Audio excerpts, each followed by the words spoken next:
আৰু 4 মে যেহেতু নিৰ্বাচনৰ ভোট গণনা কৰা হ'ব তাৰ মাজতে প্ৰাৰ্থীসকলৰ মাজত উৎকণ্ঠা দেখিবলৈ পোৱা গৈছে আৰু এই মুহূৰ্তত আমি সবিশেষ জানিবৰ বাবে পোনপটীয়া সম্প্ৰচাৰ যোগে নগাঁৱলৈ যাব বিচাৰিছো আমাৰ সতীৰ্থ বাহাৰুল ইছলাম আমাৰ লগত সংযুক্ত হৈছে বাহাৰুল আপোনাৰ কাষলৈ আহিছো 4 মে নিৰ্বাচনৰ ভোট গণনা তাৰ মাজতে প্ৰাৰ্থীসকলৰ মাজত উৎকণ্ঠা বৃদ্ধি পোৱা দেখিবলৈ পোৱা গৈছে আৰু এই সমগ্ৰ প্ৰক্ৰিয়াটো সন্দৰ্ভত নুৰুল হুদাই কিছু প্ৰতিক্ৰিয়া ব্যক্ত কৰিছে আপোনাৰ কাষলৈ আহিছো বাহাৰুল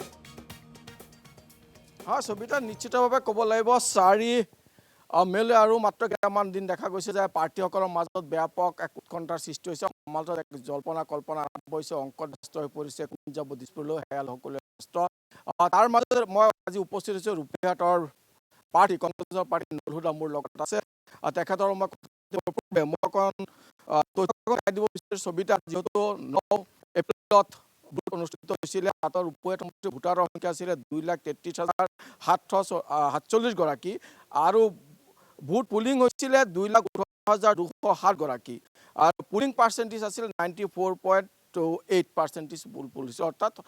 নগাঁও জিলাৰ প্ৰায় সৰ্বাধিক ভোট সামগ্ৰীৰ পিছতে ৰূপায়িত হৈছে ভোটৰ হাৰ আৰু মুঠ প্ৰাৰ্থী আছিলে 8 গৰাকী তাৰে 5 গৰাকী নিৰ্দলীয় প্ৰাৰ্থী আছিল আৰু 3 গৰাকী প্ৰাৰ্থী আছিলে কংগ্ৰেছৰ নুৰুল হুদা বিধায়ক নুৰুল হুদা সমাজ হিচাপে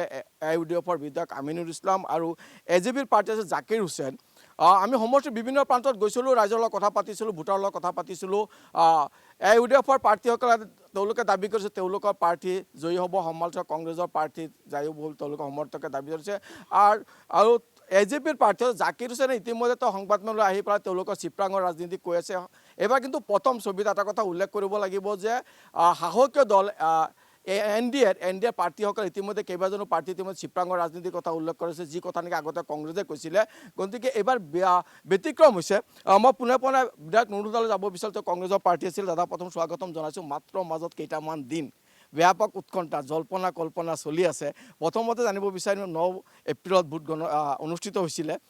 তাৰপিছত আপুনি সময়খিনি কেনেকৈ পাৰ কৰিলে একেবাৰে দীৰ্ঘ সময় এটা যিহেতু 4 মেত ভোট গণনা হ'ব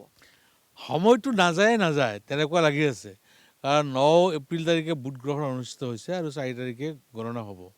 গতিকে সকলোৰে ভাগ্য ষ্ট্ৰং ৰুমতে আবদ্ধ হৈ আছে গতিকে জল্পনা কল্পনা চলি আছে হিচাপ নিকাচ চলি আছে বিভিন্নজনে বিভিন্ন ধৰণে বিভিন্ন সময়ত বিভিন্ন ধৰণৰ চৰ্চা কৰি আছে গতিকে চৰ্চা কৰি থাকিবই যিহেতু যিসকলে যাক ভোট দিছে তেওঁ কিমান পাব বিৰোধীয়ে কিমান পাব এটা চৰ্চা চলি থাকিব কিন্তু এটা দুৰ্ভাগ্যজনক কথা হৈছে যে নিৰ্বাচনৰ দুদিন আগত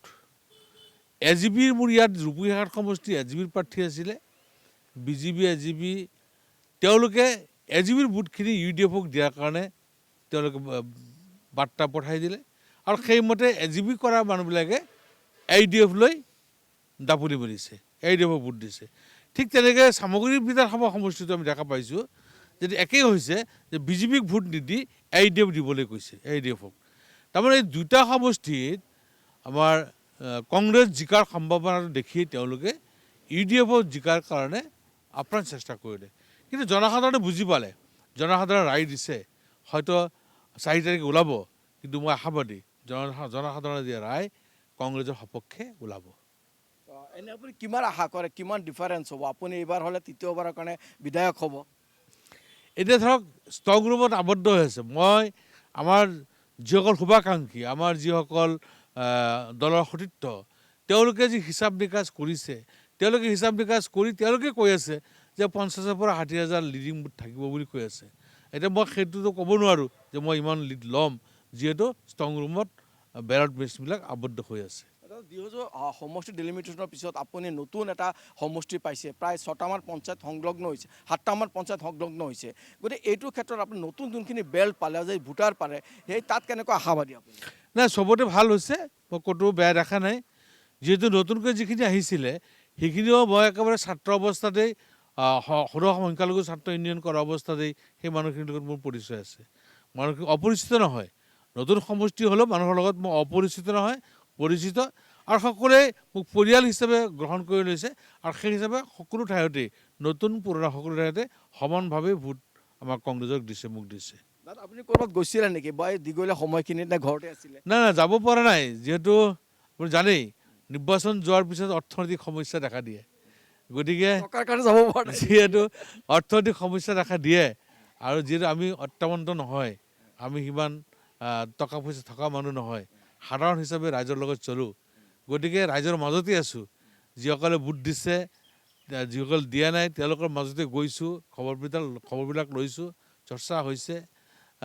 মানুহৰ লগত সাক্ষাৎ কৰি আছোঁ, গৈ আছোঁ, চাহ পানী খাই আছোঁ, সেইটো চলি আছে আৰু। দেখিছিলোঁ বৌ খুব কষ্ট কৰিছে নিৰ্বাচনত। বৌয়ে বিচৰা নাছিল নেকি যে অকণ বাহিৰত যাওঁ, অকণ ফুৰি আহোঁ? নাই, তাৰমানে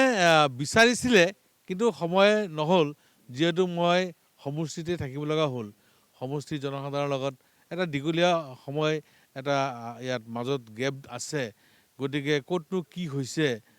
মই গ'লেই অলপ উমান পাওঁ। মই যোৱাৰ লগে লগে যিসকল মোৰ ওচৰলৈ আহে সেইসকল নিশ্চয় মোক ভোট দিছে। যিসকল অলপ আঁতৰি থাকে আমি তেতিয়া ভাবোঁ যে তেওঁ মোক দিয়া নাই। সেই তেনেকুৱা এটা হিচাপ নিকাচ চলি আছে। গতিকে চবতে ভাল সঁহাৰি পাইছোঁ, য'তেই গৈছোঁ ভাল সঁহাৰি পাইছোঁ। মানুহৰ আকাংক্ষা, আশা আকাংক্ষা বহুত বেছি। তেওঁলোকে সকলোৱে ভৱিষ্যতৰ কথাখিনি কৈ আছে। গতিকে অসমত এটা সুস্থিৰ কংগ্ৰেছৰ চৰকাৰ যে হ'ব সেইটো এটা নিশ্চিত হৈ গৈছে। 4 তাৰিখলৈ অপেক্ষা কৰক, নিশ্চয় 4 তাৰিখৰ পিছতে অসমত কংগ্ৰেছৰ চৰকাৰ হ'ব। কিমান চিট পাব বুলি আশাবাদী আপোনালোকে? আচ্ছা, কমপক্ষেও 70খন আসন আমি কংগ্ৰেছে পাব লাগে। আমাৰ যিসকল প্ৰাৰ্থী আছিলে তেওঁলোকে যিটো এছেছমেণ্ট কৰিছে, এছেছমেণ্ট কৰি তেওঁলোকে যিটো